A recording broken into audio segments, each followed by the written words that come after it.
Okay. Welcome to the Family Business Podcast. I'm here with my dad, Ryan. I'm Kobe. We're your hosts. Today is episode 3, and I'm excited. We have kind of a cool topic today. It's fears and overcoming fears in business. I know I've learned a lot about it over the last couple of years. I'm still pretty new to it, but starting a business at 19, we got this RoofMax dealership together, and it's been a learning process. I've had to learn how to deal with a lot of fears and stresses, but I'm particularly excited to talk to you about it, just because you have tons of experience, not only in your own businesses, but because I'm always afraid, right? But yeah, also with your clients too. Like you help so many. You do a lot of coaching, a lot of marketing for a ton of different companies, and so you see a bunch of different aspects and owners. So, what would you say is kind of like a commonality, something that you see kind of across the board, not only for you, but other business owners that kind of hinders them, that holds them back? And if they could figure out how to deal with those stresses and anxieties, would help them grow. I would say there's probably 2. I'm sure if I could spend a little more time on this, I'd come up with more, but there's probably 2 that are like hitting me right now. The first is the fear of asking for the order, the fear of asking for the sale.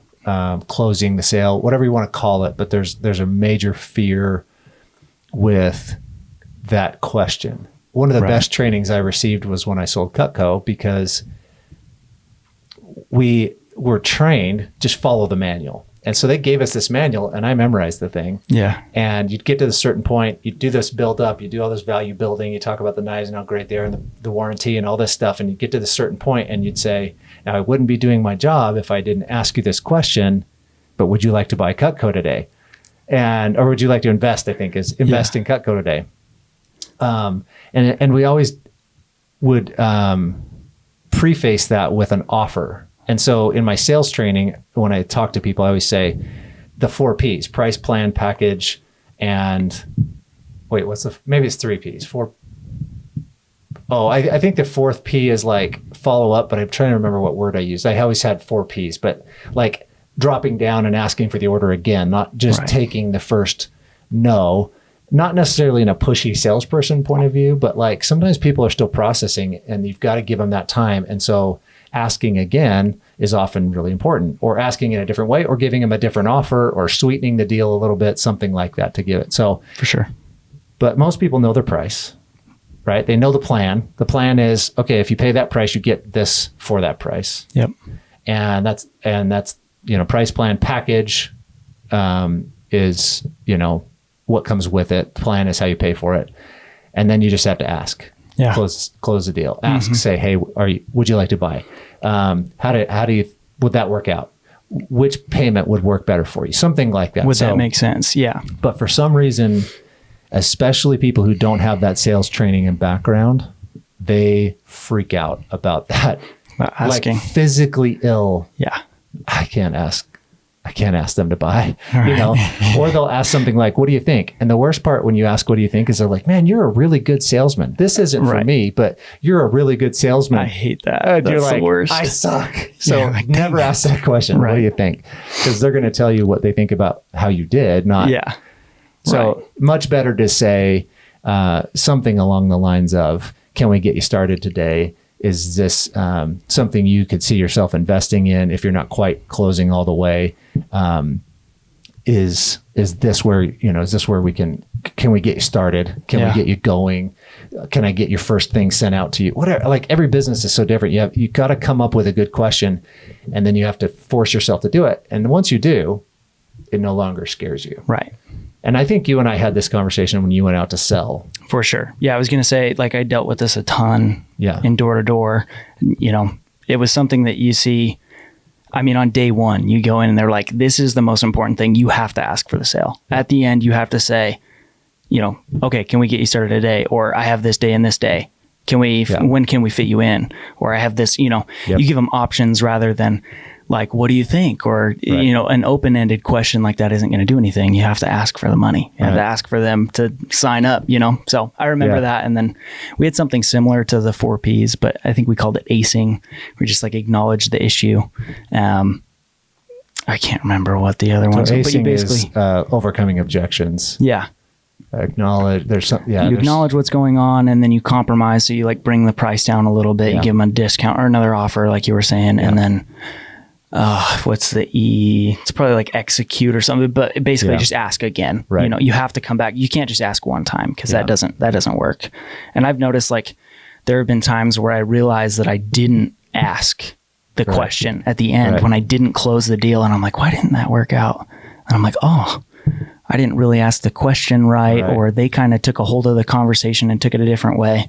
So I've gotten a lot better at it over the years, and I make sure and definitely ask. But I've seen that too, where people are just freaked out. And if you don't have sales experience, that's a scary thing to ask for somebody's credit card, especially, I mean, depending on what you're selling. Like if it's really expensive, sometimes it's hard when you're thinking about it. I mean, I'm sure with Cutco especially, it's like, oh yeah, and I was a college kid, and it's like these are thousands of dollars set of knives, and you're like, holy crap! Like I don't. If I had $1,000, I would spend it on knives. Yeah, so I don't know. I think that's kind of cool. You said there was another fear, though. You said there's two main things. Yeah. What was the other one? So the other one is, it's like a belief that someone establishes that is false, false belief. But and the best example is also back to my Cutco days. But I have another one I'll tell you about. I just heard from another client, but it was on Friday. So Cutco is set up to teach salespeople how to become salespeople, right? So they have this great program and system that just teaches you all of these, the nuances and the basics of being a salesperson. So you'd start with people you'd get referrals from them, then you'd call those referrals, you'd get appointments with some of them, and then you'd get referrals from them, and you just go so on and so forth. So a big part of our job was what we called phone time, which was getting appointments. And this is back before text message was big. Now they text everybody, but we called. And I didn't love phone. I'm a salesperson that loves face-to-face, so I never left phone time, but I knew it was necessary for me to be able to make sales. I had to get on the phone and do those phone calls. And I remember coming up with this belief, and it wasn't even like established with any kind of data. I don't know which one's right, but I always say them both. Right. It's like niche or niche. I don't know which one's right. So use either. Yeah. so anyway, I remember coming up with this belief that people go on dates on Friday night. And so Friday night is the worst night to do appointments or to make phone calls. So I would just skip Friday night. I never did anything on Friday night because I just had this belief. Yeah. And then this girl came, and I was the number one sales rep in the company in our office in Las Vegas, Nevada. I was the number one sales rep, and I was feeling pretty good. I'd only been there like 4 weeks or something. Right. I don't know. So this girl comes in, and she did two things that like completely shocked me. The first was she decided that the ultimate set, which was at the time probably $2,200 or something, 25, I don't know. It's probably a $3,000 set nowadays. Yeah. It was some astronomical number that as a college kid, I was like, nobody's ever going to buy that. Right. I hid the flyer in the back of my binder. I didn't even want people to see it because I was afraid of it. Yeah. That's another fear, right? Fear of even just talking about things that are outside of your capability to understand. For sure. And so she put it at the front of her binder as the very first thing she showed people. Wow. And she goes out, and her uncle, on her very first week, her uncle buys an ultimate set. He's like, I want that one. That thing's awesome. Yeah. I have an ultimate set on my counter right now. They are awesome. But I didn't know as a college kid that an adult that had a family would want to have this. And so I remember thinking, that's all you did was just move it to the front and somebody wanted to buy it? Like, he was like, that's the one I want. He didn't even have to be closed. Didn't he even was have just to like, see the other stuff. Awesome. Just wanted that one. That's awesome. That woke me up. Yeah. But the other thing that she did is she comes in and she's like coming up on my tail and even beating me some weeks. And I was starting to get pissed. I'm like, what is happening? And then the manager had her stand up one week and just talk about all the successes she was having. And she was kicking butt. She was doing really good. And she was like, my favorite night to sell Cutco is Friday night. I can get appointments on Friday because people, they're boring. They stay home all the time. They don't go on dates. And I'm like, you're like, what? Oh my gosh. I've totally been like, I've been missing killing out. myself. Yeah. It's awesome. Thinking Fridays are dead. Nobody's home and you can't get anything done on Friday. And she was killing it on Fridays. So that's hilarious. The one I just heard from another client was, this is an election year. Nobody's going to do anything. Nobody's going to fix their house up. Nobody's going to fix their yard up. It's an election year. And I was like, what? Like, that's nobody's not true. thinking about that. Like, he's like, it's been that way since my grandpa. And I'm like, dude, it's that way because you think it's that way. Right. It's not you're making that way. it that way. Yeah. For you're bringing that to yourself. That's the thing you're attracting. So. Right. That's the other one is like these false beliefs. And Right. I still have them. I just haven't realized them yet. Everybody does. But when you realize them, I think it's important to step back and say, all right, is this real? Yeah. Or am I making this crap up? And usually you're making it up. Yeah, no, I remember in door to door, that was something that happened to me quite a bit, you know? What were some of them for you? So it's actually kind of funny, touching back to the Friday thing. My manager, he was like this firecracker salesman, like super killer sales guy. Yeah. And on Fridays, our meetings in the morning, he'd pump everybody up and he'd be like, people buy pest control on Fridays.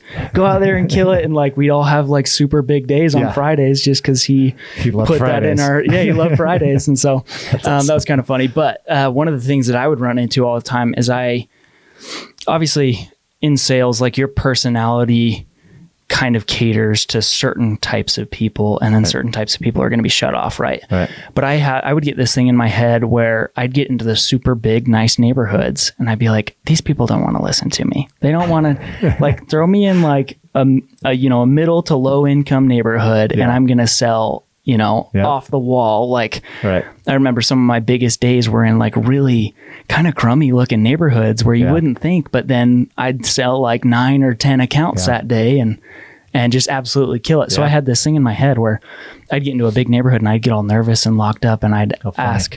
Luckily I was doing pretty good. And so I kind of had some pull with my manager. I'd be like, dude, just move me to the neighborhood like 3 blocks away.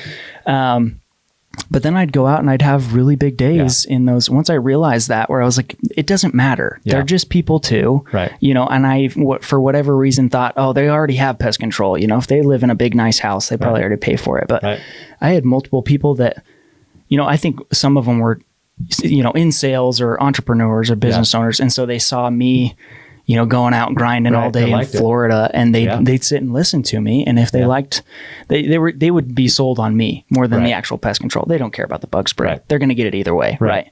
But I realized that I had these weird beliefs in my head where I was like, oh, people aren't going to buy early in the morning. They don't care early in the morning. Or this type of neighborhood doesn't work for me, or I'm not going to sell to that house because, whatever. And I've noticed that too with Roof Max. Like, I won't talk about certain things that I realize I should have talked about because it's just me in my head thinking, oh, they don't want that, or but that could be the thing that brings them in. And I was listening to, I can't remember the guy's name, but he was like a specialist in like negotiation and talking about things.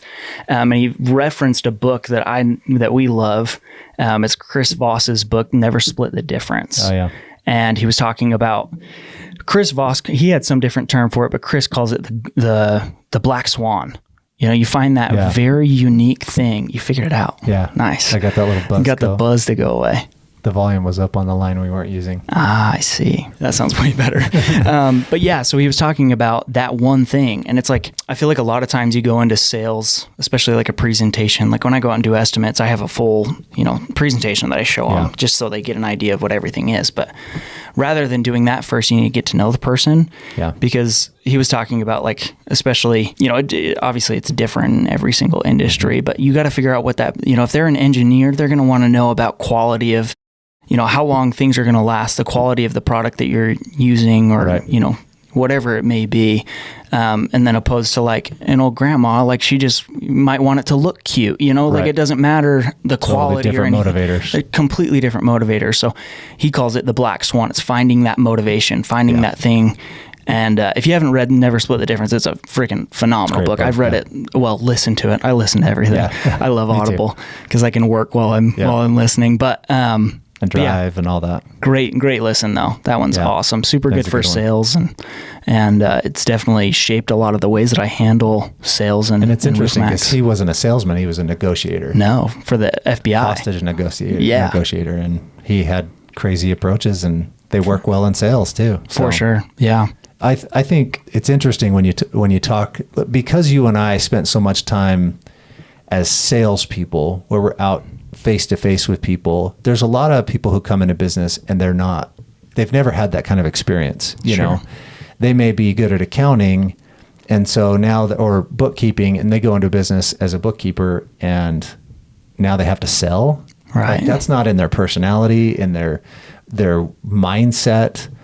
They're like, I'll just be nice to people and maybe people will do business with me. And they will get some business doing that. But if you really want to grow, you've got to find a way and a place where you're comfortable selling your product. For you and I, it's pretty natural nowadays because, Sure. I mean, we're in businesses where we sell, but I think a lot of people might struggle with that idea of like, I have to sell. So I think the way to break it down is to come up with some sort of a pitch. Obviously, rapport. I used to, when I'd sell Cutco, Living Scriptures, anything that I sold, I would try to talk about anything else until they'd ask me about the product. Right. And sometimes that took some time because you connect with people well or whatever. But I'd look around their house, I'd see, if they had college football, stuff on the wall or something that would be a unique identifier. I would hone in on that thing and we'd talk about that for a while before we'd ever get to the product. Right. My favorite thing was when somebody would say, so what did you bring to show me? Yeah. And I'm like, that's perfect timing. Oh, I'm glad you asked. Let me pull it out. And then I'm not like aggressor. They're asking for it. And so that's awesome. But like, that's a very direct sales situation where I'm sitting in someone's home. I've asked for an appointment. I've told them I'm selling something. But when you are selling a product or service, you're a new plumber, you're a new bookkeeper, you're a new store owner, you're a new dance instructor, whatever the thing is that you're doing, you have to think, okay, how can I connect with people? And I think sometimes the problem is that a lot of people that are faced with selling something, they want everybody because they're often desperate. If they're bootstrapping, they're like, I need the money. I need this sale to go through. Yeah. And it's like, step back and say, well, I want to connect with the right people. And it's okay if someone doesn't do business with me because maybe we wouldn't get off very well, right? Maybe we don't have anything in common. Maybe they don't like me. And maybe I look funny to them. I don't know. I don't really care. Yeah. Maybe they don't like bald guys. Who knows? So like, just say, I'm okay with people not doing this. Right. And my goal at the end of every opportunity that I have to make a sale is to get a yes or a no. Or no, not a maybe. Not a maybe. Yeah. I can handle yes, I can handle no. I can't stand maybe. But like, that's all you're looking for in sales. Right. So whatever technique you use to get to the end and say, okay, is it yes or is it no? If it's yes, we know what to do. We're doing business together. Here's my system. Here's my program. Let's get you rolling. Mm-hmm. If it's a no, it's like, okay, moving on. I'll go find someone else because this one is a no. Right. You know what to do. Maybe you're just in limbo. Yeah. And I'm not saying that because I've had right now with ad sales, advertising sales and marketing, it's the longest sales cycle I've ever been a part of. Yeah. But sometimes it takes several months to get a close.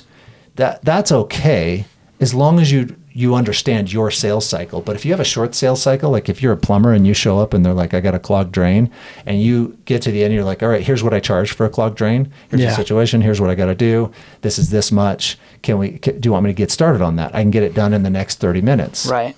That's your opportunity, right? That's not a long sales cycle. No. That's if they don't hire you, they're hiring the next guy that shows up and is better at talking to them, right? Yeah. So if you're selling, you are selling something if you're in business, but whatever you're selling and you have an opportunity, get to a yes or get to a no and get over whatever fear it is that is stopping you from asking, can we get you started today? Do you want me to get going? Should I get this rolling? Whatever that closing situation is, get to that yes or no. For sure. And don't be afraid of it. I like what you were talking about.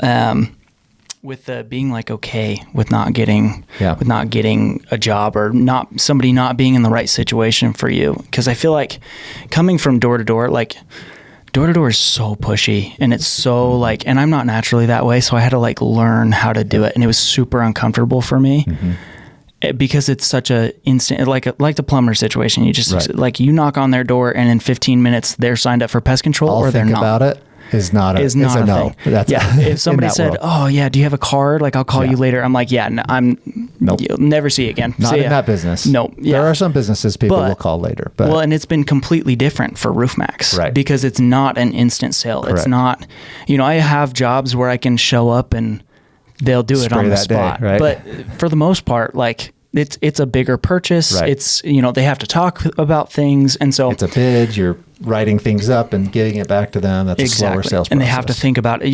It's a lot slower. And at first, obviously coming from door to door, that was my only sales experience, prior to starting a business. Yeah. And so I went into it with that same okay, we got to be really driving to that final question and really push the whole time. And I realized it's much more important for me to make a connection with the person first. Yeah. And then I close kind of a little bit softer with RoofMax because it's not a right now thing for the most part. Yeah. Obviously you still have to have some sort of, it's not a soft close. Right. Because you have to ask the question. You have to be like, hey, when are we doing this? I have this availability. Can I swing by tomorrow? Whatever the question ends up being. But I just had that realization where I was like, I cannot. Yeah. So you have to be kind of conscious of the situation you're in, what kind of sale you're making. If it's a long-term thing, maybe don't ask the question. With ad sales, you're going to show up, and if you first time meeting them are like, hey, let's do a half page ad on this. Let's do your SEO like this. They're going to be like, who the heck are you? Get away from me. Right. So you got to be careful with when you ask that question, but it does have to happen. In ad sales, as an example, it might help someone if you have kind of a complex product, because marketing is complex, right? Mm-hmm. And it's custom. So I have to create these custom estimates and options. Back when we were just magazines, it was easy. Quarter page, half page, full page, right? But there's still budget considerations, and advertising is not cheap. So it's a big investment. But the way that I present it, even back when we had just magazines, was which size would fit in your budget best. Yeah. When we present, a multi-channel digital marketing campaign, we'll say, give us a budget range. And then we come back and present it. We're like, all right, this budget will cover this, this, and this. This budget will do this, this, this, and this, and this budget will do that. Which one do you feel like would meet your needs the best and match your budget? So then that's my closing sentence, right? Which one do you like? Which one do you want? Red, green, or blue, right? And they're like, oh, I think I would do that one. And there's science behind, they often pick the middle one. I'm not so worried about that as I am about getting a yes or a no. I don't want them to be like, let me think about it. I want them to be like, that's the one I want. Now, this is the second appointment, right? I've already met with them and then said, I'm going to come back with the prices. I think as long as you know when that opportunity happens. For sure. So this is just popping in my mind. You and I have a mutual friend, Ryan Marriott. Yeah. He owns Floodsman here in northern Utah, and great company. We had him fix our basement when we had to, our fourth flood in the same house. I don't know. And he came and he's like, dude, you have old mold in your walls. I'm like, oh, that's probably from the last one. So... But anyway, he is an old salesman too. He did door to door for many years. And I've heard him on multiple occasions talk about it and say, the biggest key for me in selling is just building a relationship of trust, getting them to know me and to trust that I can do a good job and meet their needs and do it quickly and that I'm the best option. Yep. And he reminds me a lot of Sky Rands, who also is a roofer locally. There's a friend of ours. And Sky does the same thing. Yeah. And they're both like, if I get in the home, it's 95% chance that they're going to do business with me. Because of them. Yep. They just get to the point where they trust them so much. It's 95% of closing rate. That's crazy. That's crazy. But it's because of their personality and because they're good with people. Yep. And they do a good job and too. They're experts. They know what they're talking about, and it shows. You can tell. Yeah. I found it's kind of cool. I found that relationship building part, it changed. I started selling more when I realized, okay, people don't want me to sell them. They want me to give them an option on how I can solve an issue that they're having. And I found that when I can give them a ton of different options, and then I feel like this kind of helps, especially for people that aren't super, sales experienced. Yeah. That question needs to happen regardless. But sometimes it's a little bit easier. I found for me, since I'm not naturally pushy, that thing that you talked about, it's a very powerful tool. It's just giving them options rather than saying, do you want to invest today? Do you want to do this today? You say, okay, we have this, this, and this. Yeah. What fits your needs best? When can we, what's your timeline on this? I don't know. I found that I closed more because I wasn't so much you need this, you need to buy this. Right. It's more so, I'm giving you the option. I'm going to tell you everything that I can do for you. And if it makes sense for you, then I'm here to help. Yeah. But I'm not here to sell you something. I'm not here to convince you that you need something you don't need. Because if you don't need me, I'm going to send you somewhere else. Right. Period. I don't need your business. If I can't help you. If I can't help you, if I'm not capable of providing what you need, I'm going to get you to the right person.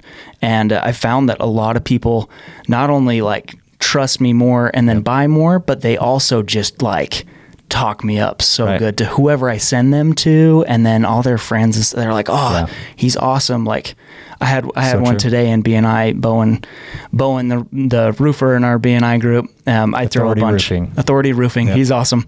But I throw him some roofs here and there because we can't help everybody, right? And he had this old lady that I helped, and she was just so stressed out, and we didn't end up being it. She didn't qualify for Roof Max. Her roof was too far gone. And so I sent her to Bowen, and she was just so happy and just talking about me the whole time. And she was just sold on whatever. I was like, he knows the best. He'll do the best work for you. And so she went to him, and he's like, dude, that's awesome. I didn't even have to do anything. She was already sold. Yeah. And so kind of cool. But that would have, that's an opportunity that I had where most people would be like, oh, okay, it's not going to work out. Let's just leave. But instead, I built a relationship with her, and then she's going to tell all of her friends about me, So, I don't know, kind of cool. There's actually a blog post on my blog at ryanspeltz.com that is, it's called $signs in your eyes. Mm-hmm. And we've talked about it before, but you're actually explaining the difference. And, when I first went into sales 25 years ago, I didn't want to be pushy, and I'm still that way. I don't want to be a pushy salesperson. Mm-hmm. I do want to help people, and I want to be the one that helps them. Right. So I want the opportunity to be the one that helps them, and I am emotional about it. I really want to help people, and I think most sincere business owners are that way. They have this sincere desire. The difference between a pushy salesperson and the one that is a servant, a servant salesperson, is that pushy salesperson just pushes, tries to get the sale. And that's fine. It works. I don't like those guys. Yeah. I don't like interacting with them. I don't know if you do. I don't like it. I'm like, dude, chill out, settle down. It can be uncomfortable for sure. Yeah. I'll make the decision here. This is my money, my decision, my purchase. So, but the ones who become the servant that are willing to do what they can to help me, they get my attention long term. Mm-hmm. And so I get that there's there's a group of people who they're just in what I call slam bam, thank you ma'am sales. That's where they just get in, get her done, and move on and never see them again. Their pushiness, I guess it has a reward in that they get more sales. Sure. But the truth is local business owners need to build relationships with people. They need people to refer them. They need people to talk about them later. So as soon as you get $signs in your eyes and someone feels like all you're there for is your paycheck, and you're just trying to get paid and get their money, you lose their respect, you lose their willingness to, work with you, to, give you business, give you more business later, refer you. Not everybody's going to refer you, but if you treat them well, they will. And when you get those $signs out of your eyes and you're like, I'm here to help you. Even if that means, like you just said, you're not going to do business with us or with me, then that's okay. Right. I'm here to help you either way. I'm still going to help either way. Yeah. We, in the advertising world, I work with our salespeople and say it's key to become a trusted advisor, because we, A, can't do everything, and B, we may not be a good fit for every business. So, but you have to be the advisor because it's so complex. People don't even know where to go. Mm-mm. And sometimes they come to us and they're like, I don't even know where to start. And I'm like, well, start by getting your Google business profile set up. Like, start at the beginning. And they're like, okay, I can do that. So you have to start somewhere, but an advisor is way more valuable especially for long-term business relationships than the salesman who knows how to say something tricky that gets you to sign on the dotted line. And, for sure. And I don't like deceptive sales practices. Companies, we have a competitor here locally that does things that drives me crazy. Yeah. Because I feel like they're lying to people. Right. And a lot of people are upset with them. And I'm like, well, that's not going to work long term for you. You know, you're going to have a lot of blowback on that in the long run. So for sure. Kind of switching gears, one more thing that I wanted to talk about. You kind of touched on it a little bit, but like when people are starting out, I know for me, starting our dealership, I was 19 years old. I was freaking out a little bit. And like going into it, like we talked about it beforehand, and I was like, yeah, that sounds like a good idea. I think I could do that. And then had no idea, like the stress and fear and anxiety that would follow and continue. Like it still happens. Like we still deal with fears and stress every single day, you know, and year over year as we grow. And, I think it's even through the highs and the lows, you're going to have fear and stress all the way through. And so I feel like there's a lot of, I call it analysis paralysis for me, because I get into this state where I'm like there's a problem, right? And I'm looking over everything or a task or whatever it is, and the stress and anxiety like locks me up and makes me like freeze. And then I feel like a lot of people don't even get into business because of that fear. True. They're really close, or the opportunity shows itself and they can't even deal with that. Like they can't even fathom jumping into such a big responsibility and such a big thing.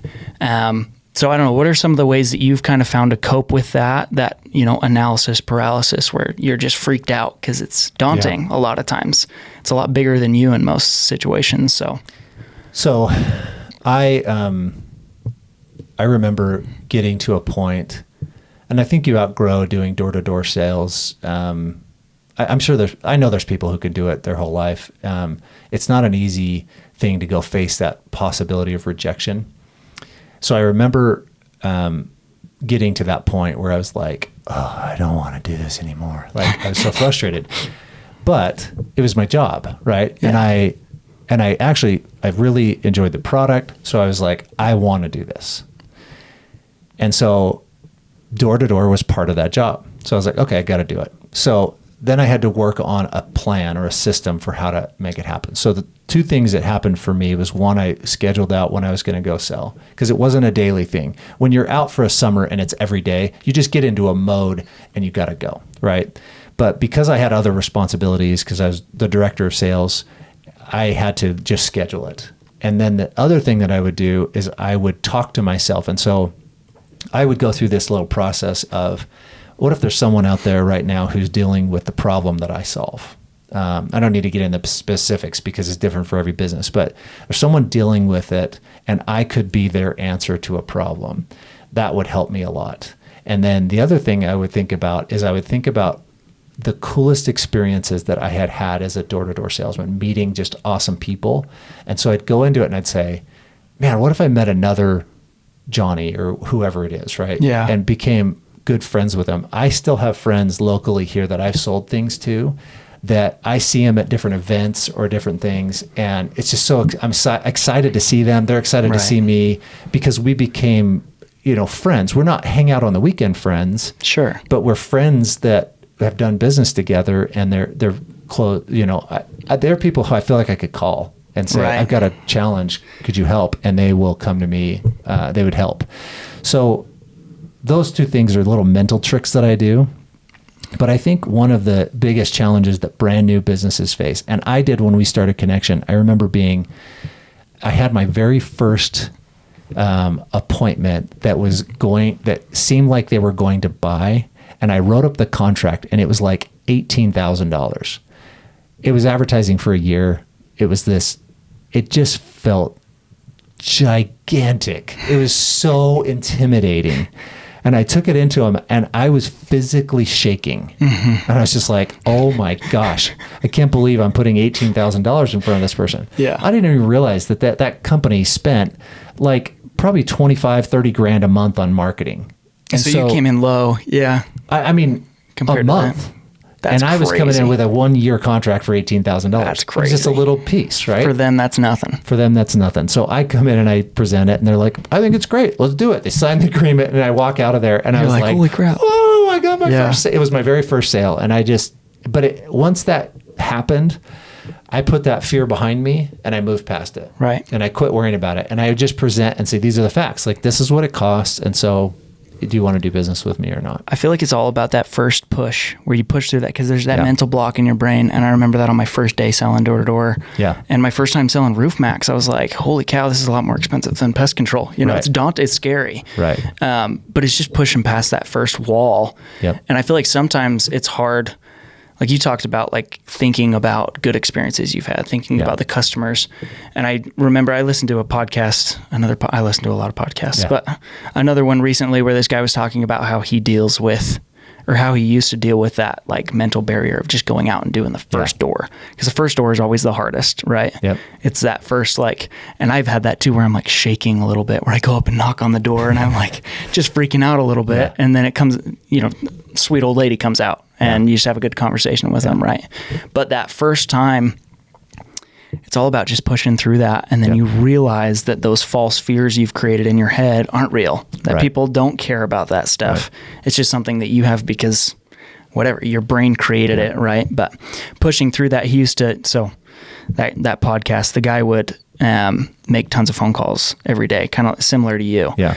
And every single day he'd be like, oh, I don't want to make phone calls. Yeah. Like, especially telemarketing, like that would be so rough. Right. I've done cold calling before a little bit, and not huge volume, but it's not fun. Like, people are jerks. Yeah. And so he's like, instead of like, he would push it off instead of, just hopping straight in. For the first 15 minutes of however long he was calling people for, he would call past clients that he had a really good experience with, and he would just check in on them and just chat with them. And then he starts it off with something positive that's also really easy. Right. If you can make a baby step to get to that that position, it makes it much easier to ask for that close later and overcome those fears. Yeah. And another thing that happens to me, going back to analysis paralysis, like a lot of times I'll have a task or something I need to do or a project that I need to work on, and I like freeze up because I'm like, oh my goodness, I don't even know where to start. Like, there's so much to do, right? Yeah. And I learned kind of a cool trick from that same podcast, but it's just clear goals. So I do to-do lists and I handwrite them out. I have to. I'm so scatterbrained. I'm all over the place. You're an old soul. I'm weird. I have to write it down. So I constantly have my iPad with me and I just have notes on there and I write it out. But it's called clear goals. It's just a to-do list, but instead of, creating just task by task, you break them down into segments. So you have a big project, right, that there's a bunch of moving pieces. You have to do a ton of different things. You pick the first thing that you're going to do. And even if it's stupid, like get in the car or drive to your appointment or whatever it is, wins. It tricks your brain because you're getting those you cross off each individual one. Because that works really well for my brain. I have to cross it off. Yeah. And I feel like it's good and done, and I'll actually finish things. Too. Exactly. Feels good. But when you start it off with something really small like that, it makes it 10 times easier to start, because then you just, oh, that takes 15 seconds, I'll do that. Oh, that takes 10 minutes, I'll do that. And then you're in, and then you can get into that flow state where you're just... It's that old adage of how do you eat an elephant, one bite at a time. Right. And like I've seen, people talk about that, like, I need to build my website. Right. Or I need to plan out my website. And they're like, man, what do I even do? We just did this recently. And I was like, the thing is, break it down into the simplest, right? Right. And a basic website has 5 pages. It has home, it has services, it has about us, it has contact us, and it has a blog of some sort or information, right? Yeah. Well, you can't do all of them right up front. Yeah. But you can do one. So pick one that you're like, well, I can do about us. Right? I can write a little paragraph about me and put a picture on there. Yeah. Perfect. About us. Easy. Then what's the next easiest one? Contact us. I know my phone number. I can put that on there. And, or if you're having someone build it, putting that information down. Right. Because people get so caught up in, how do I explain this service? Right. Well, I mean, you can have ChatGPT write out the service, and then take that and personalize it. But like, don't get caught on one thing. Go to the easy thing, do that first, and then you'll get in a roll, you get on a momentum cycle, and then you can handle it and do anything really. So. Yeah. Cool. I like that. Yep. Well, I think we're just About there. So cool. Well, that was awesome. I feel like it'll be good for a bunch of business owners. Hopefully this helps give kind of some tips and tricks for dealing with stress and overcoming some of those fears. If you guys like the podcast, share it. Yeah. Like it, download it, and then subscribe it's different on each thing. Platform, I know on Apple, you can leave us a review. It really helps get us out to other people. Yep. So thanks, guys. Okay.